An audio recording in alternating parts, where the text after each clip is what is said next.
Hello everyone, today we're going to talk about a topic that can be a real headache for many home buyers. What happens when your loan officer says you're approved, but then you're declined? Yes, it's a real thing and it happens way more often than you might think, especially with big box lenders. So if you're interested in understanding this process and how to avoid it, stick around. And don't forget, you can find more details in the article linked in the description below. Can a mortgage be denied once it's submitted to underwriting? So the first thing you need to understand is yes, absolutely, and it happens all of the time, especially if you're working with a big box lender. This unfortunate situation is often the result of a lack of underwriting expertise at many of these lenders, especially on the front end.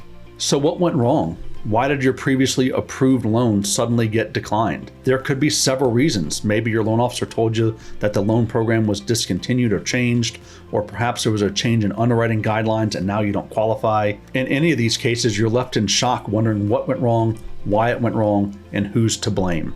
Over the years, there's been a rise in big box refinance lenders. These companies spend millions of dollars on advertising and sponsoring events, but often they have a minimally compensated workforce. So paying a seasoned professional for the experience they bring to the table is not just in the budget for them, and this can lead to rookie mistakes that can cause your loan to go way off track. To understand how something like this can happen, it's important to understand how underwriting guidelines work. So all loan programs require that you show the ability to repay the mortgage by proving income, employment stability, credit history, and in many cases, savings. Once your loan application is complete, your credit report and all of your supporting documentation are submitted to an underwriter for review. So the more thorough that we can be on the front end, the easier it gets once you've actually got your home under contract.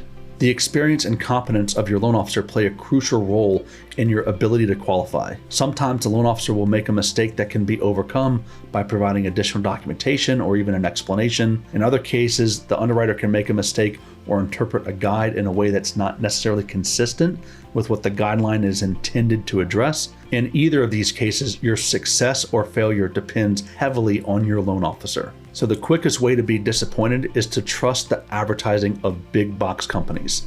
They make it sound so easy, like push button and get mortgaged, but the reality is it's so different. The money that is being spent so that you know their name is money that they are not spending to hire experienced professionals that are capable of solving complicated situations that most average people are faced with. Finding a loan officer you can trust isn't as hard as you might think. There are many experienced loan officers out there who actually care and know how to fight for their clients. My advice to you would be this: take hiring a loan officer as seriously as you would if you needed a lawyer, a doctor, or other professional services that put your livelihood, your finances, and your health at risk. Understanding underwriting guidelines is key to avoiding disappointment. When your loan application is complete, your credit report and all of your supporting documents are submitted to an underwriter for review. The underwriter will consult the underwriting guidelines for the loan program that you're applying for to make sure that you meet all of the qualifying requirements. But my advice to you is to not take no for an answer. If your loan officer makes a mistake, that doesn't necessarily mean that you didn't qualify. It often means that you're just working with a loan officer that's taking you down a dead-end path. A simple shift in the direction can often overcome challenges that stop inexperienced loan officers in their tracks. Working with professionals is crucial. I cannot emphasize enough the importance of hiring a professional, experienced realtor and loan officer when you're buying or selling your first home. Your ability to get a great product at a great price literally hinges on the experience and ethics of the loan officer that answers the phone. Now let's tackle a few additional frequently asked questions that I get. So can a loan be denied after the loan officer said it would be approved? Absolutely yes. That happens a lot. A loan is never approved until after it has gone all the way through underwriting and is formally approved by them. So what's the difference between a loan officer and an underwriter? So a loan officer works with the potential clients to help them find a loan that works for them, while an underwriter collects and analyzes the data required to approve the loan. So two very different roles. So I often get asked also is, can a loan officer approve a loan?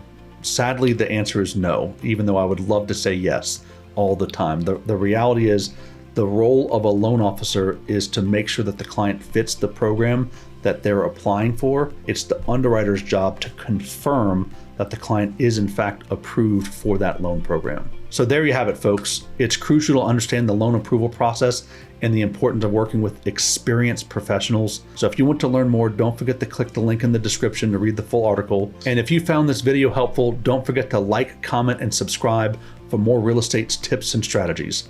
Remember, knowledge is power, and I'm here to help arm yourself with it. See you in the next video.